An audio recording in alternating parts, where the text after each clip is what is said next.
корхонаҳои давлатӣ дар Тоҷикистон ба ҷои фоида зарари молиявӣ оварданд. Вазъи корхонаҳои азими давлатӣ дар як гузориши тозаи Бонки ҷаҳонӣ тасвир шудааст. Дар ин гузориш дар бораи бурду бохти иқтисоди Тоҷикистон дар як соли ахир ва пешбиниҳо аз ояндаи он сухан меравад. иқтисоддонҳои ин созмон навиштанд, корхонаҳои азими давлатии Тоҷикистон бисёр кам даромад мегиранд ва умуман зиёновар ҳастанд. ҳамкорам Абдулло Ашуров ин мавзӯъро пайгирӣ дошт ва акнун бо ӯ суҳбат мекунем. Салом Абдулло. Нахуст бигӯ ки корхонаҳое ки зиёновар буданд кадомҳоянд ва зиёни молиявӣ ба вуҷуд омада чӣ қадар аст? салом Шаҳло. Иқтисоддонҳои Бонки ҷаҳонӣ дар Тоҷикистон мегӯянд аз 23 корхонаи азими давлатӣ соли гузашта 11 ададашон фаъолияти худро бо зиён ҷамъбаст карданд. Дар миёни корхонаҳои зиёновар аз ҷумла ширкати барқи тоҷик ва корхонаи тавлиди алюминиум Талко низ ҳастанд.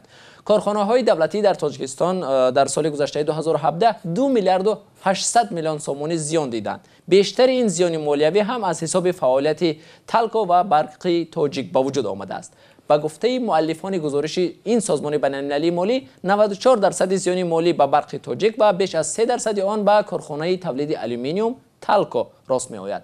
вазъи нохуби молии корхонаҳои давлати Тоҷикистон дар ҳоле аст ки ин корхонаҳо дар иқтисоди кишвар нақши бисёр муҳим доранд ва ба вазъи молии корхонаҳои хусусӣ ҳам зиёд таъсир мегузоранд. масалан дар барқи тоҷик бештар аз 12,000 нафар ва дар корхонаи Талко беш аз 6,000 нафар кор мекунанд. Абдулло, тавре гуфти Талко ва барқи тоҷик бо вуҷуди зиёновар будан шумораи зиёди шаҳрвандонро бо ҷои кор таъмин мекунад ва корхонаҳои стратегӣ маҳсуб мешавад. Табиист касе масъалаи бастани ин корхонаҳоро матраҳ намекунад, аммо оё роҳе барои бурун рафт аз ин вазъият дида мешавад?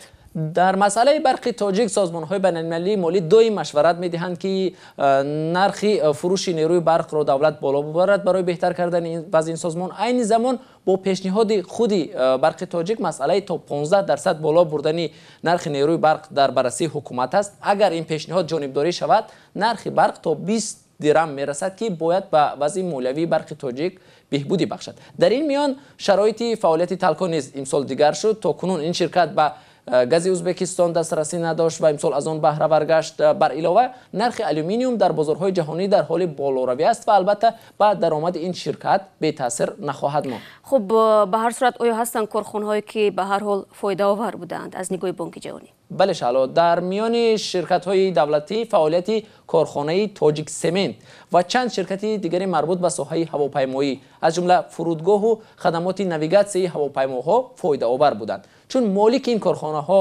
давлат аст, маблағи фоидаи онҳо ба буҷаи давлат меравад. Бонки ҷаҳонӣ мегӯяд барои беҳтар кардани вазъи ширкатҳои давлатӣ бояд назорати молии онҳо дуруст ба роҳ монда шавад. Ташаккур Абдулло барои суҳбат.